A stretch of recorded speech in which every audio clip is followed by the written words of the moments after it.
Qo'lim hozirgacha qaltirayapti. Germaniyada edik. Mana bu gastinsada, o'zbeklarning gastinsasi. Shunaqa sirena chalinib tutdi. Atom bombasi portlaydi.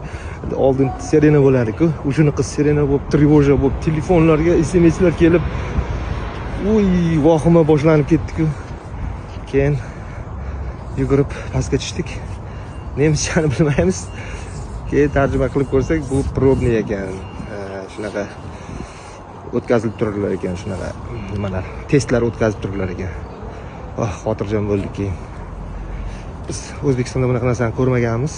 O'shaning uchun bizga bir yangilik bo'ldi. Dahshat. Adrenalin oshib ketdi borku. Sizlar ham kelganda mana shunaqa vahimaga tushmanglar. Bu mana shunaqa test bo'lib turar ekan har tomonda.